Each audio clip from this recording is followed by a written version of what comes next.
The Blues stave off elimination thanks to a former Maple Leaf forward. And speaking of former Leafs, Nazem Kadri got a standing, amazing ovation from the Colorado faithful, which we'll talk about. And then we're going to play a little bit of Leafs related cosign, no sign on today's show. That's what we got on tap and more on today's edition of Locked On Leafs. You're Locked On Maple Leafs, your daily podcast on the Toronto Maple Leafs. Part of the Locked On Podcast Network. Your team every day.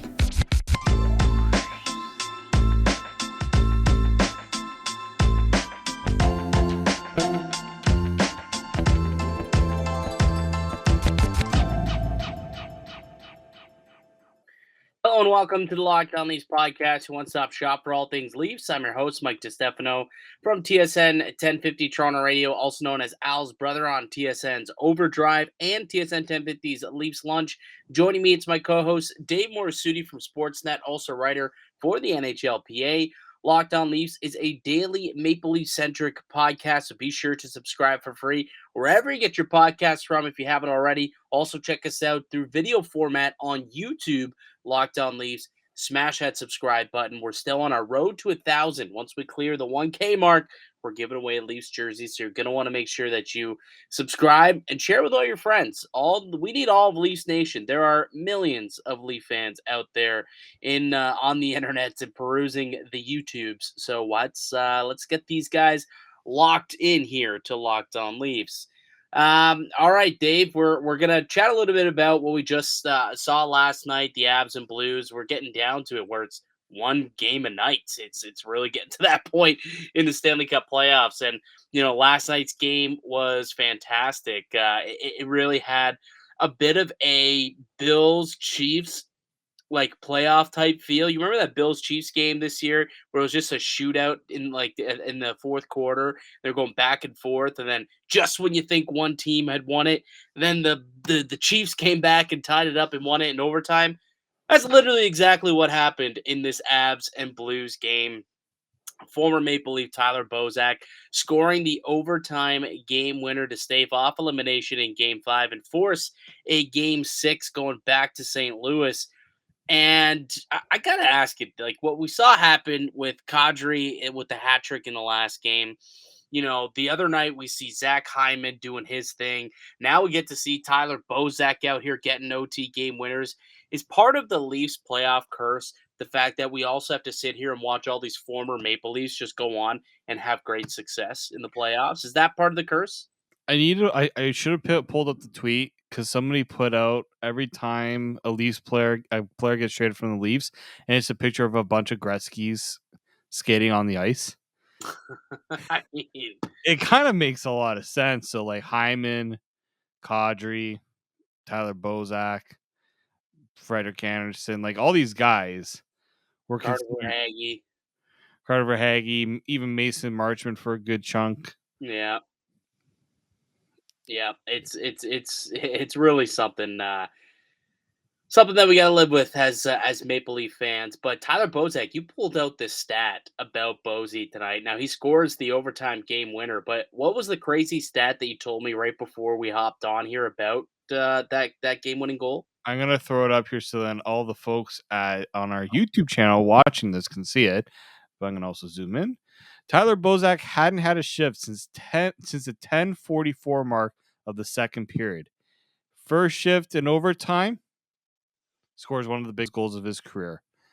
Holy moly. The guy didn't play for the second half of the game, literally. Yeah.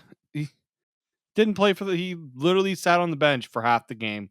Then they're like, you're going out for overtime for a shift. And he scores that goal. Oh, wow. Now, it wasn't a great goal, I'll tell you that. But no, it was not. It's a goal that Darcy Kemper should have stopped. You should have stopped that one, absolutely. I mean, maybe you screened a little bit. There was a little bit of traffic in front, but you put on that.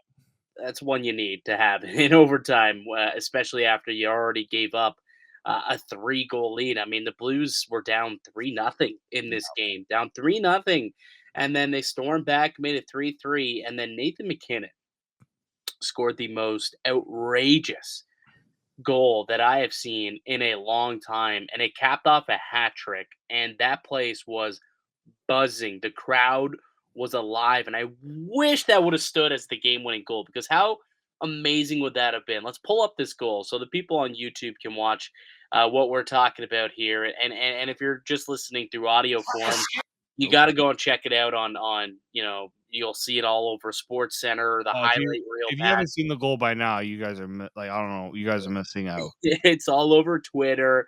It's everywhere.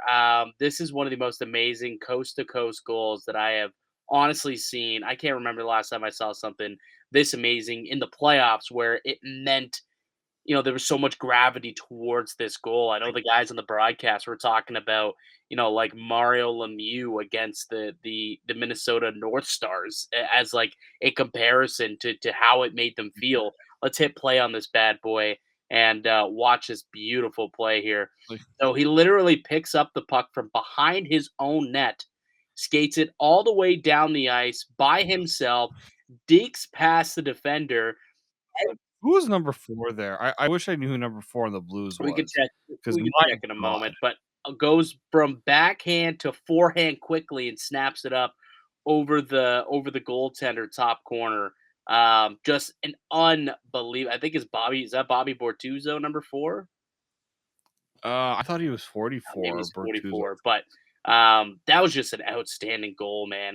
It just such a beauty. Probably one of the greatest goals in the playoffs that I've seen in a long time, and I couldn't help but Yeah, feel, Dave, and this is Locked On Leafs, so of course we're going to try and tie it back to the Maple Leafs. for Honestly, like sure. my first feeling was, wow. Like when I heard the crowd absolutely alive, singing like Blink 182, all the small things, and that building just popped. And all I could think in the back of my head was, I wish Austin Matthews had delivered a moment like that for the Leafs fans in Scotiabank Arena. Like we never really got that moment in these No. playoffs. No, we really didn't, and like, it was Nick Leddy, by the way. Ah, So that's why I didn't recognize the number. I forgot Nick Leddy was even on the St. Louis Blues. He had 4 assists in this game. If I'm not mistaken. Actually, he was a beast for the Blues. But it just goes to show that Nathan MacKinnon, when his team was that basically they thought they were going to go away and win that game, they tied up. So what does he do? Decides, all right, I got this. And like once he picked up steam, no one was stopping him. He was gone. No one was going to stop him from scoring. That's what a superstar player. That's what they're capable of doing. They'll take over the game, and there's nothing you can do about it. And yeah, I wish we had seen that a little bit more from the star players, at least, especially in a game like this. Now, it didn't work out, unfortunately. that's not his fault, For man. That's definitely not Nate McKinnon's fault. He did more than enough to will his team into the next round. I mean, scoring that goal at that time after St. Louis had just tied it, all the momentum was tilting in their end, and he takes the puck from behind his own net, goes 200 feet, and roofs it, going through like 3 different St. Louis Blues on his way to getting that goal. I mean, it certainly wasn't his fault, and to me, Darcy Kemper, a game that he's going to want to probably forget about as he heads back to St. Louis. And I wonder now how much it's going to be in the back of their minds. Like the pressure is now on Columbus or on Colorado now, realistically. yeah, no, for sure. Because here's the thing: when you win it, when you that's that game, the Blues have to feel really good about themselves because they're now going back home. They just win one, and then it's a whole new series, Hmm. Yeah. right? So this is where the Colorado, for as many chirps as I have seen from fans.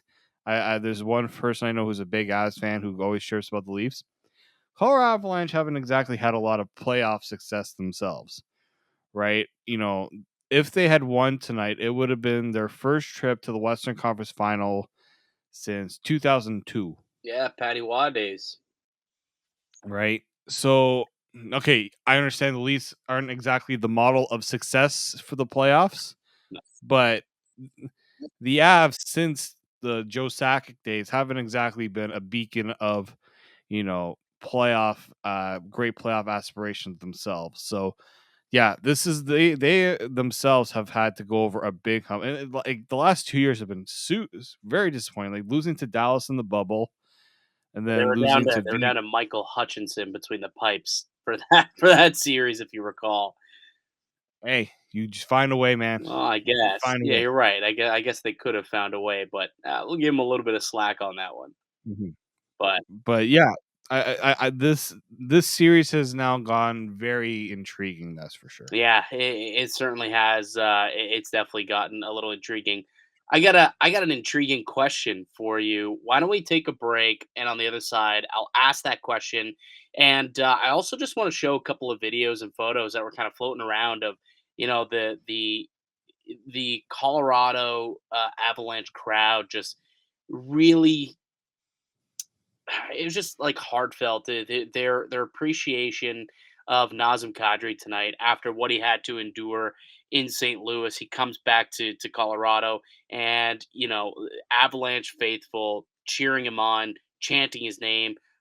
There's a great story about this fan who apparently had a bunch of signs made up. I stand with Nas, and we'll show you all that on the other side. But first, Dave, why don't you tell the good folks listening to the show about our show sponsor, and that is Built Bar. All right, here we go, folks. We've been asking, and guess what? Built has delivered. Built granola bars are here. Built granola bars come in 3 unbelievable flavors: chocolate peanut butter, chocolate coconut, and white chocolate berry. Oh, white chocolate berry. Want to try all 3 flavors? You can get a mixed box over at built.com right now. These are so different from the bars and the puffs. Built granola bars are loaded with granola. It's the perfect combination of crunch and chewiness. It's not, but just like the bars and the puffs, these babies are packed with protein and covered in 100% real chocolate. With 150 calories, 15 grams of protein, and only 4 grams of sugar, Built granola bars will change your world. Built has cracked the code to better granola. The perfectly healthy snack to pack in your lunch, take on the road, or eat as a snack. So if you've been waiting for a healthy and delicious granola bar to hit the market, this is your time. Head to built.com right now to get the Built granola bars, 3 delicious flavors to try, as I mentioned before. I'm most likely going to try to get the chocolate peanut butter because I'm a big sucker for peanut butter. So don't miss out and get yours today. Use the promo code LOCK15 to get 15% off your order. That's right. You're going to get 15% off if you use the promo code LOCK15 over at built.com. Welcome back into the Locked On Leafs podcast. I'm Mike DiStefano, Dave Morassutti with me. We're your hosts here at Locked On Leafs, a daily Maple Leaf centric podcast with new episodes coming out Monday to Friday. And we keep it going. The Leafs are eliminated, but we're still staying around with y'all for Leafs Nation to provide you that daily content. You can find us wherever you find your audio podcasts, also up on YouTube as well. Dave, the question that I am going to pose to you is one that I think it might be a little bit of an unfair question to ask today in particular, but the game that we just saw Nathan MacKinnon have really got me thinking. For if you were starting a franchise today, Dave, would you build around Nathan MacKinnon or Austin Matthews? Okay, so I'm going to counter and say, is salary, are we on equal footing with the Equal salary? Or footing. we? Yeah, contracts aside. That's such a good question. I still think Austin Matthews, what he can do at both ends of the ice, is so valuable. I will still pick Austin Matthews, but I'll say this: it is very close. It's almost like when you see Nathan MacKinnon do it with a goal like that, that's how he can change a game. I just think Austin Matthews, given that opportunity, he's not, he's quiet about it too, right? At times with his play. Um, so I'm still gonna go Austin Matthews, but Nathan MacKinnon is really close by. Like if I'm going with the top 3 in the NHL right now, it's McDavid, it's Matthews, it's MacKinnon. That's the top 3 right now. Yeah, it's you could definitely make an argument either way. I think it's nearly a coin flip at this point with those guys. Um,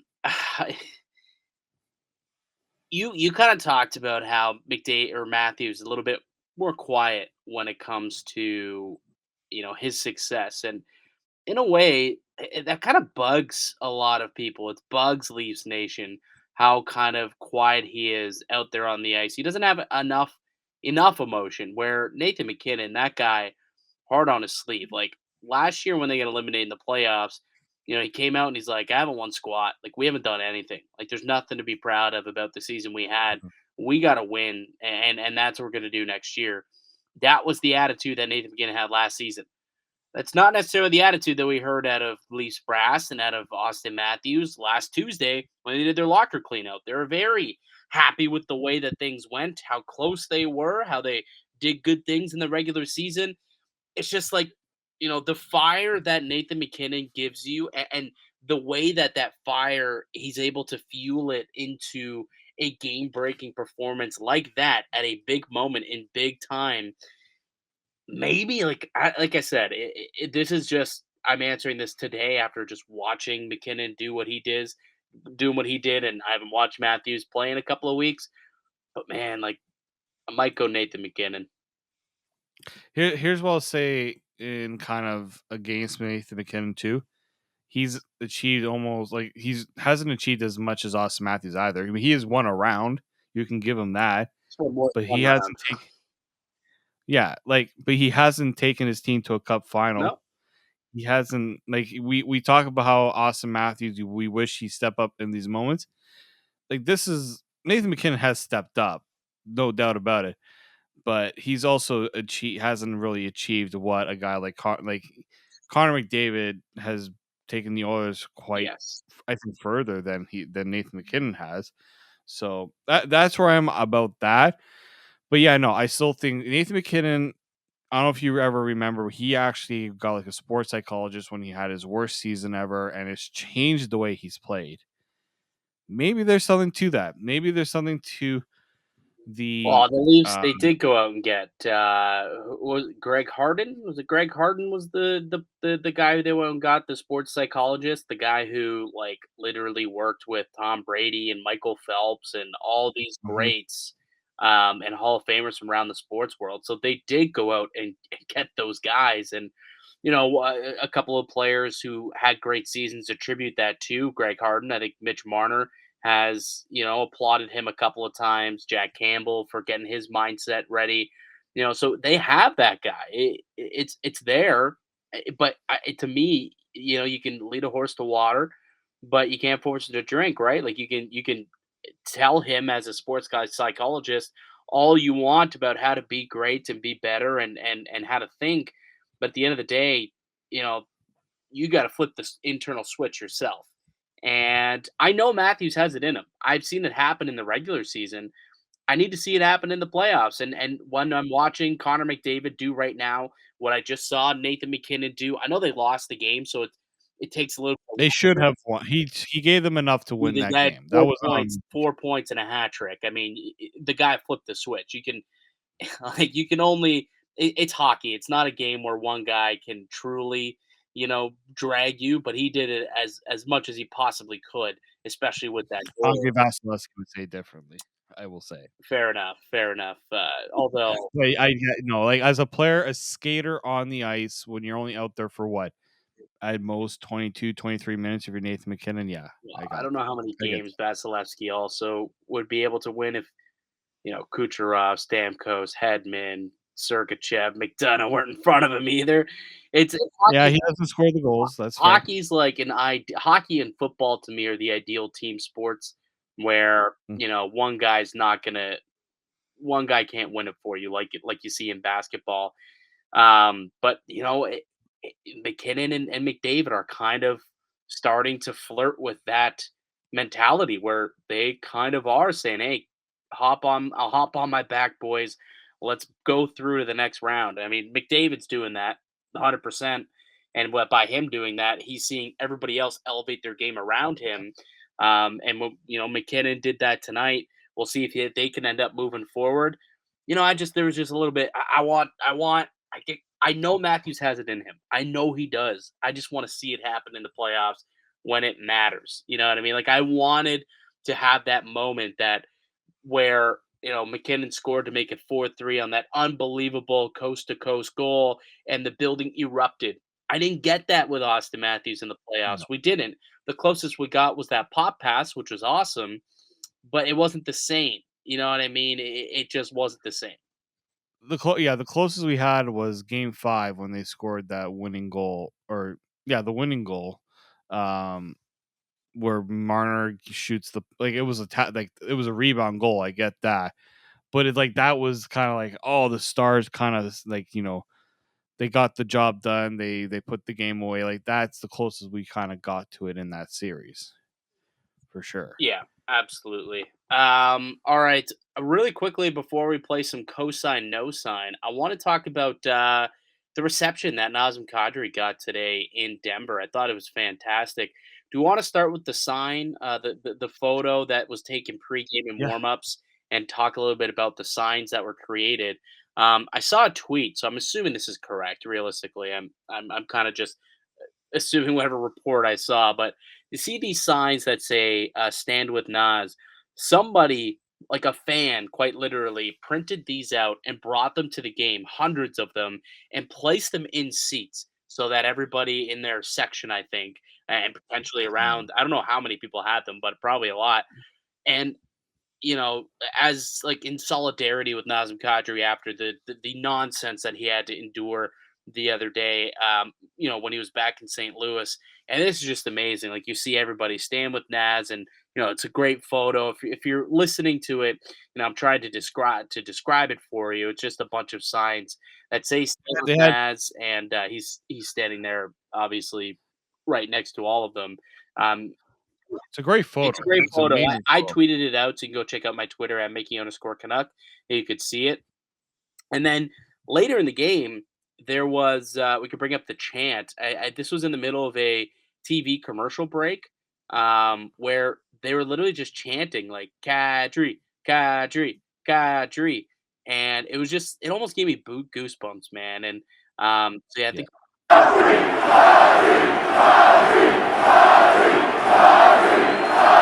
Like that's just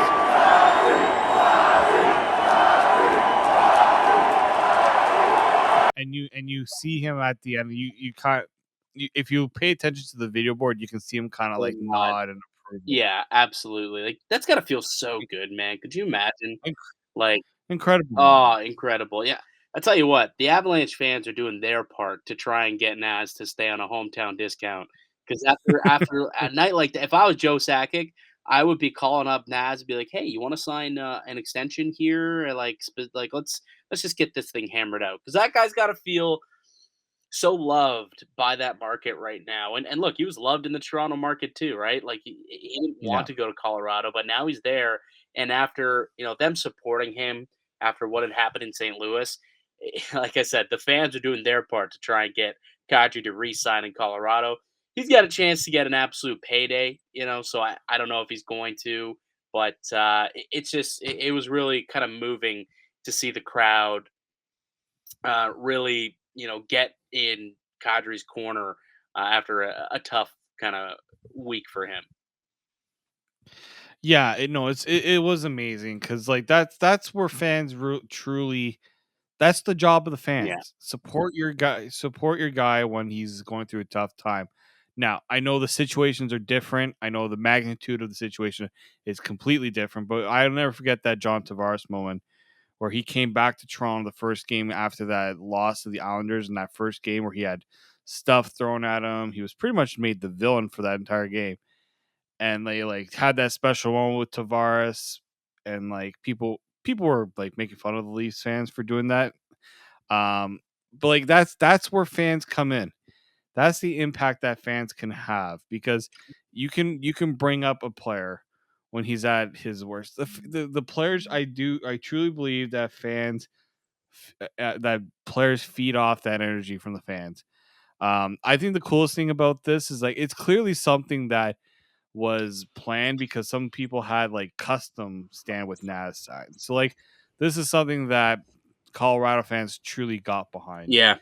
Yeah. And it's just and I think maybe it shows, we've heard a lot about the negativity of everything that Kadri has gone through. It's nice that on a night like this we can talk about something a little bit different and provide maybe a little bit of hope of that things can be a bit different. Yeah. So, big night for a couple of former Maple Leafs. Nazem Kadri gets the love from the fans there in Colorado, and then Tyler Bozak scores the overtime game-winning goal in his first shift since the 10:44 mark in the second period. An unbelievable stat. Unbelievable. Talk about a hunch out of Craig Berube to toss out Bosey for that OT winner and keep the season alive and send that thing back to St. Louis. All right, Dave. Why don't we take one more break, and then on the other side, we're gonna play some cosine, no sign. It's been a couple of weeks since we played this, so I'm excited to get back on the saddle. And before we do, though, let me tell you guys all about betonline.ag. Our partners at BetOnline continue to be the number one source for all your betting needs and sports information. Find all the latest odds, news, and sport developments, including this year's basketball playoffs, the NHL playoffs, Major League Baseball scores, fights, and even next season's NFL futures. BetOnline is your continued source for all your sport wagering information, from live betting to playoffs, esports, and more. Head to the website today or use your mobile device to learn more about the trends in action. BetOnline, it's where the game starts. Welcome back into the Locked On Leafs podcast. I'm Mike DiStefano. Dave Morassutti with me. We're your hosts here at Locked On Leafs. This is one of our favorite segments that we like to do, and we typically do it once a week. And for whatever reason, it's been a couple of weeks since we've been able to do it. It's just been so busy with the playoffs kind of ending, and press conferences and playoff games and whatnot. But excited to get back into the saddle and play once again. Cosine, no sign, Dave. If you are new to the podcast, first and foremost, thank you so much for giving us a chance. Hopefully you enjoyed the show, and you can subscribe if you're listening via audio or on YouTube. But if it's your first time, the way the game works is Dave and I are going to say a statement to each other, and if we agree with it, we co-sign it. If we disagree with it, we no sign it. So that's essentially the gist. Dave, why don't you go first with your first statement? All right, I'm going to come out swinging with the first one. Okay. The Toronto Maple Leafs decide not to sign Jack Campbell and trade for a goalie this offseason. Oh, does it have to be a trade for a goalie? What if they sign a UFA?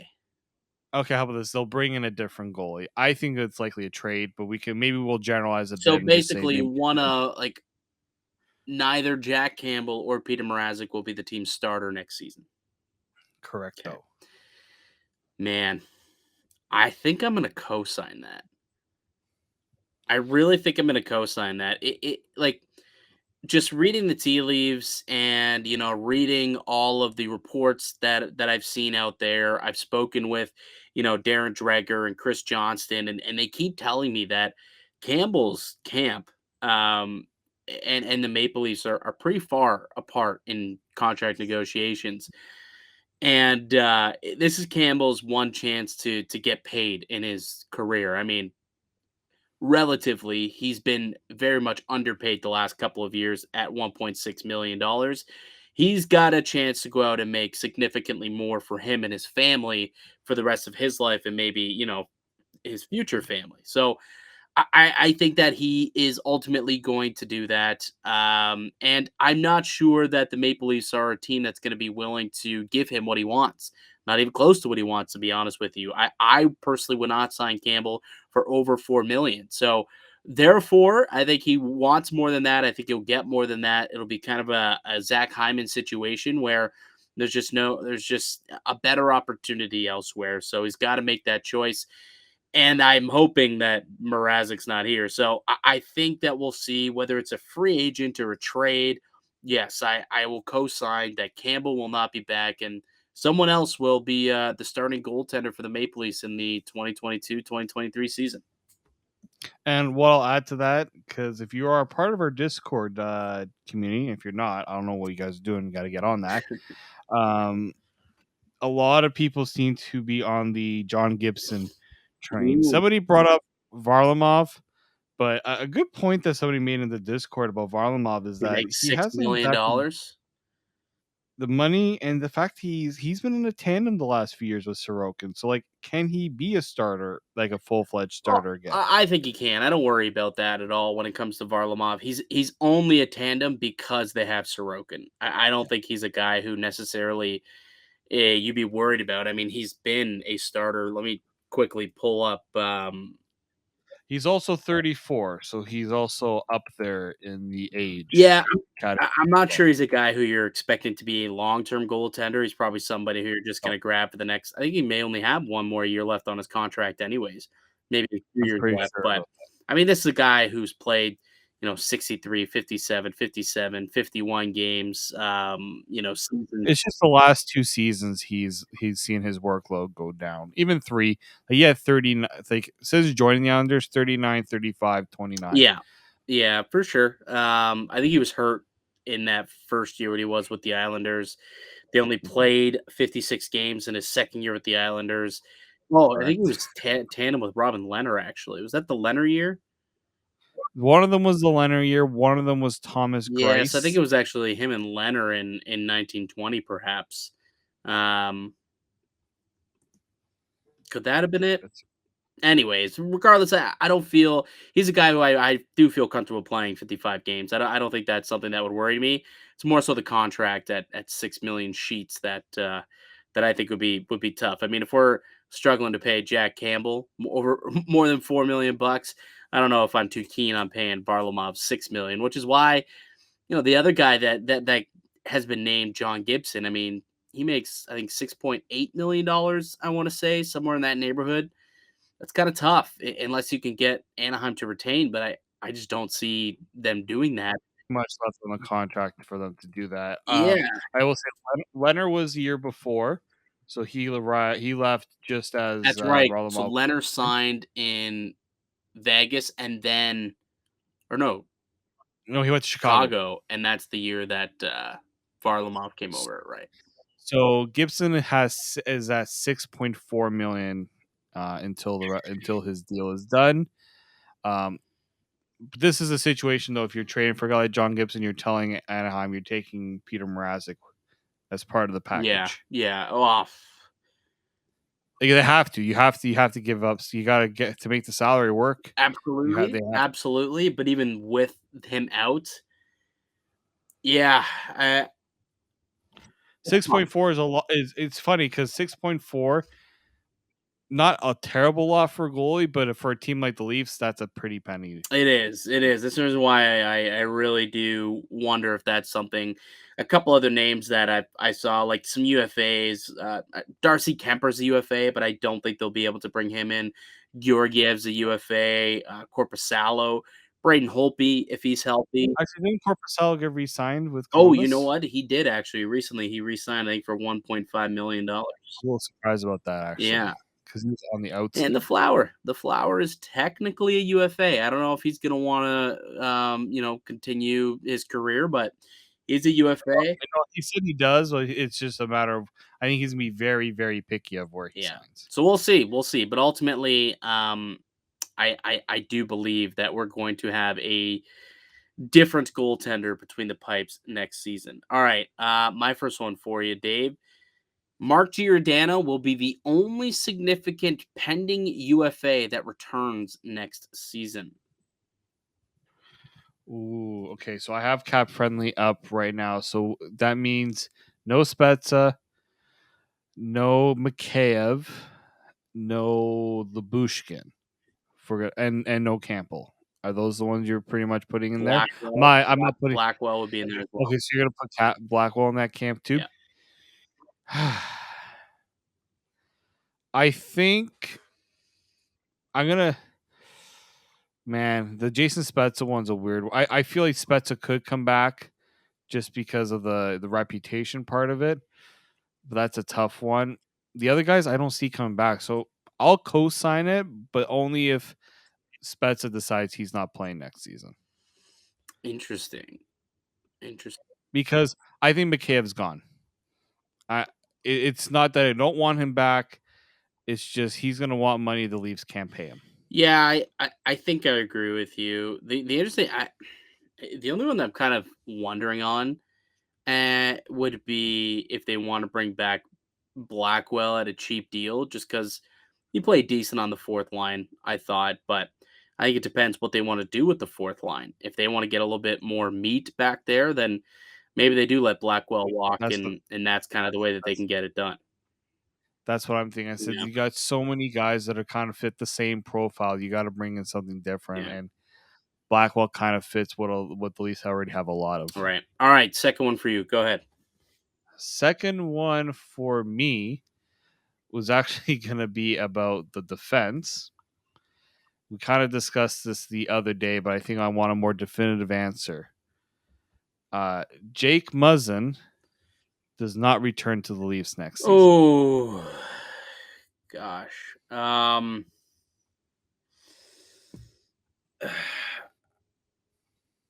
This one's so difficult. Like, I'm so 50-50 on this. I really, really am. I'm gonna say no sign. They like Jake Muzzin, and I just, yeah, I don't know, man. I'm on. So here, let's work through this, okay? So Okay. this is why I'm struggling. On one hand, I think Jake Muzzin, what we saw in the playoffs when he was partnered with TJ Brody, that was a fantastic pairing. I think we could both agree with that. Their expected numbers were tremendous as well.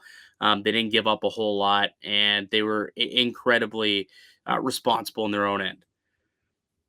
But if Brody ends up going back up to the top pair to play with Morgan Riley, I don't know who fills in as that guy unless they find somebody in free agency to play alongside Jake Muzzin.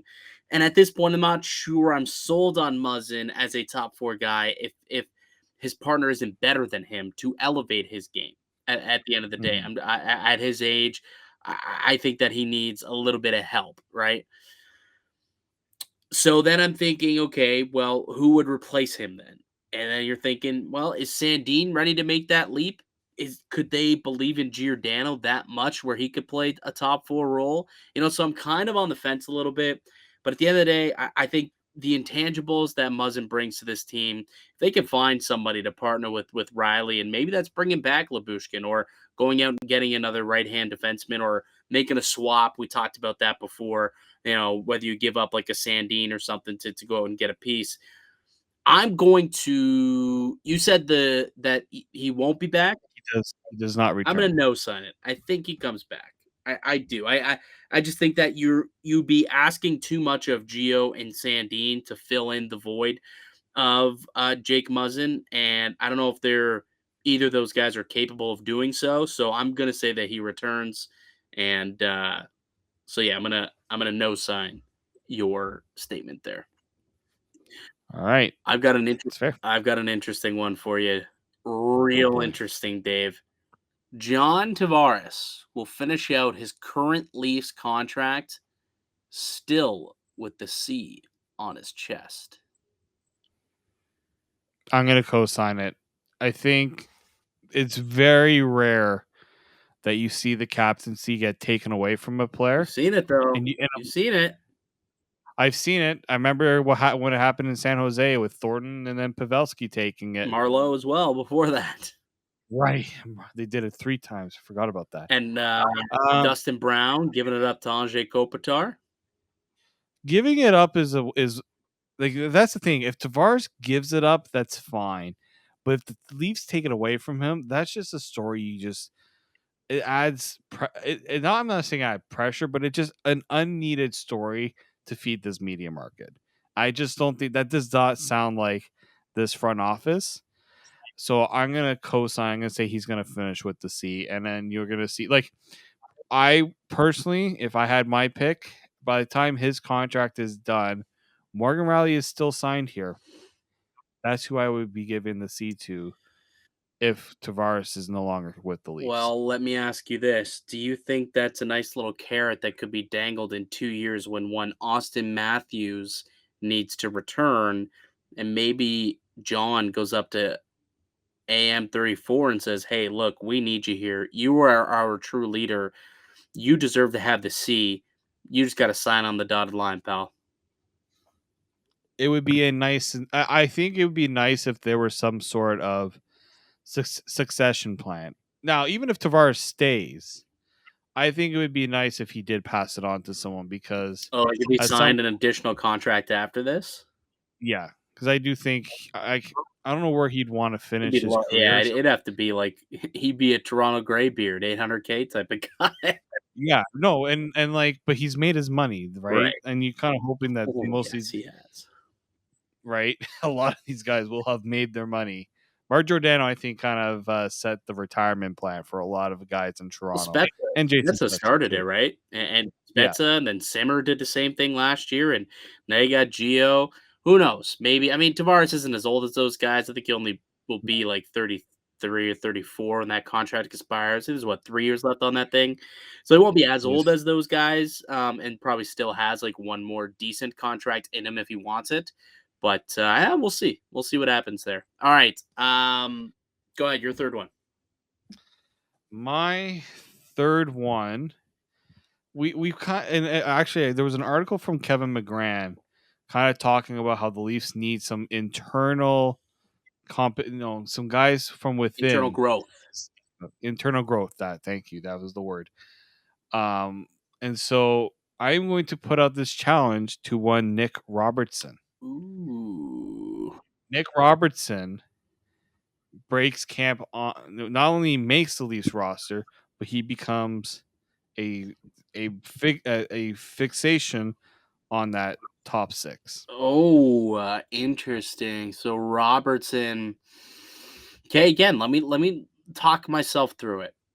So we're assuming that that top line probably remains intact. Bunting, Matthews, Marner, which means the second line, if there's no trades made, you're looking at Nylander, Tavares, and there's still an open wing position. So Correct, because most likely Mikheyev doesn't come back. exactly. Do we, even if he does come back, I still would rather have somebody else in that position, to be honest with you. Yeah.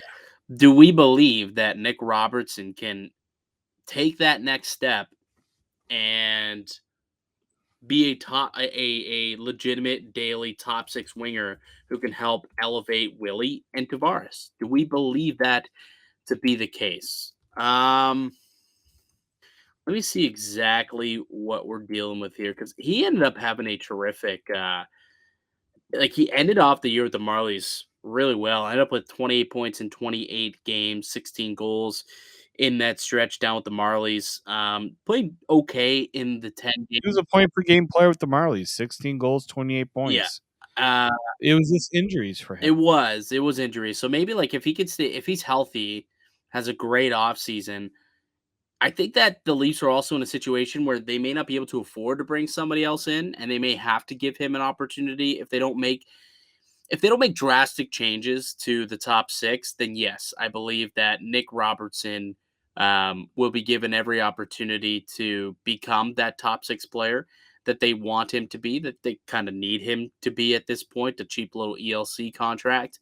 So yeah, I think I'll co-sign that with kind of the asterisk that they don't make massive changes like trading away a William Nylander and changing things up. Yeah, I think I'll co-sign it. I'll co-sign it. All All right, right. last one for you, Dave. The Maple Leafs. 'Cause mine's also prospect related. The Maple Leafs will deal a top prospect away this summer to land a win now piece. Co-sign or no sign?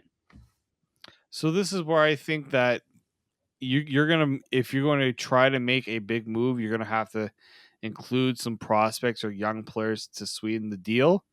So yeah, I will co-sign it because the Leafs desperately need something different in the top six, and I don't see it with internally. I don't see that player. So who can they trade for? I mean, we don't know because we don't know who's going to be available. Things change. I think the trade route might have to be their best route because, like, I look at guys like Kerfoot. I look at a guy like, even. I mean, if Nylander's name is out there, I mean, It all depends on who they decide to move. If they decide we're not trading Nylander, they got to move other guys. And if you're going to trade a Kerfoot, you have to dangle younger pieces to entice a team to make a move like that. So yeah, a prospect will likely be moved. So yeah, I'm gonna co-sign that. Do you have a particular prospect who you think could potentially be that guy that the Maple Leafs could dangle as trade bait? Yeah, that's a tough one. So First like, rounder, could you see them dealing out that first round pick? I think they're saving it for something. Like Like trade? I think they're saving it for a trade. Like let's say John Gibson is the guy they want to target. And you're Anaheim, you're likely asking for a first round pick. Plus, So you're gonna probably. plus, right? It could be the first round pick. It could be, the Leafs are gonna probably say you got to take Mrazek off our hands, and then they're gonna ask for a bunch more. They're gonna ask for prospects. I got a package, and I just thought of this literally 10 seconds ago. I haven't put any thought into it, so Always the best pack. bear with me. But Sandin, a first round pick, Peter Mrazek, and Alex Kerfoot for John Gibson. So Mrazek, Kerfoot, like the salaries would make it work. So that's what I think. Like you have to have, it's got to be equal money in and out. Yeah. I think Kerfoot would work nicely in Anaheim just to kind of bring along those younger guys, and he's versatile, and they like the versatility with a lot of those guys. The age probably doesn't line up to exactly what they want, but you can't have a team with just a bunch of young players. It's just not feasible. I mean, he's not. He's what, 26? He is 25, 26? Like, he's pretty young. I mean, 27. He's 27 now? Wow. 27. Where's the time gone, Dave? Dude, pandemic. If you think somebody is a certain age, add a year or two because the pandemic. Honestly, I think that's what we need to do. Maybe he was 25, maybe when he got dealt to Toronto, and that's why I just have that stuck in my brain. Because yeah, he's our age, Dave. He's gonna be 28 this summer. Crazy. So 94, best year ever. Yes, that is true. Yeah, I think that's. Like, I don't know. Let me know down below in the comment section if you think is that too much? Like, who says no? Right? Who says no? Sandy. Maybe we can put this on Twitter as well, on our Twitter account at Locked On Leafs. Who says no? Sandin, a first, Kerfoot, and Mrazek for John Gibson. When you said who says no, it thinks back to. I'm gonna out my outlet for a second here on Sportsnet where we did a hypothetical trade. I can't remember who the trade was. I think it was a Bobrovsky trade. The trade for Bobrovsky, and legit the tweet said who says no, and it was a hypothetical trade, and people were losing their minds on the tweet. Wait, I remember the like current Bobrovsky at 10 schmil. No. This was this was years ago. I wonder where This would have been back when he was like still on Columbus. I think he was still on Columbus at the time, and like he was not. I remember he had asked for out of Columbus. And I have to dig up that tweet somewhere and find it because it was the most glorious thing. So when you said who says no, I'm like, oh, careful, I can land you in some hot water there. Oh yeah, the who says no trades or trade proposals are always very, very interesting. A lot of people will definitely say no. Yeah, probably someone will say no. Maybe we can get. I'm gonna bring it up right now. Just end the show. We'll end the show on this because I found it. Maybe we can get Stumpy JD on the show. All right, Sergei Bobrovsky for Mike Smith, a first, and a prospect goaltender. Yeah. So like Mike Smith at the time, why I think he was a pending UFA, so I don't even know why they would do that. A first. This would have been in 2018. Yeah. And if you like read the article, like fake trade, like it was clearly, and people took it so seriously. Like, let me see some of them. Like, look at these. Why slow news day done? Like, oh, it was. Yeah, see, like reporting the tweet. Oh, it was a glorious day. I remember the person who tweeted that, and we're just like, it was quite a humorous day. So if you ever put out who says no, I will always have that. Jay, we're gonna put this out on the Twitterverse on our Locked On Leafs account right now. We're gonna do that, I Like, guess. if you go to our account right now, it is 1000% there, and you can vote on it. You can vote on it. Anaheim or Toronto. Who says no? Go ahead. Locked On Ducks net podcast. Well, we should get I'm tagging them in JD. We should get JD on here and see if we can hammer out a deal. I'll play the role of Kyle Dubas. He can play the role of Pat Verbeek, and maybe we can try and hammer something out. See what's fair on their end. See what we like. It's the off season, Dave. We got to fill content somehow. So I think a little role play trade negotiations. Let's set that up potentially next week. We'll set it up, pal. We'll do it. All right. That was fun. I always enjoy playing some cosine, no sign. But that's going to do it for us here today on the podcast. I'd like to thank you all for listening and supporting the show. You can subscribe to the Locked On Leafs podcast on all podcast platforms and receive daily Leafs content. Follow myself on Twitter at Mickey_Canuck. Follow Dave at D_Morassutti. Follow the show at Locked On Leafs. Smash that like button if you're watching on YouTube. Leave a comment as well. That'll be much, much appreciated. Give us your goalie suggestions. Like, if you're looking to trade for a goalie, I want to see packages down below and see if you can do something better. I mean, I'll think on it. I might be able to do a little bit better than Sandina, First, Kerfoot, and Mrazek. But yeah, leave it down below. If there's a goaltender you like and a trade package you can think about, toss that in the comment section. And also, leave a review for us on iTunes as well. That would be greatly appreciated. It all helps. All the feedback definitely helps us. All right, we'll be back with another episode tomorrow, ladies and gentlemen. But until then, keep it locked right here on Locked On Leafs.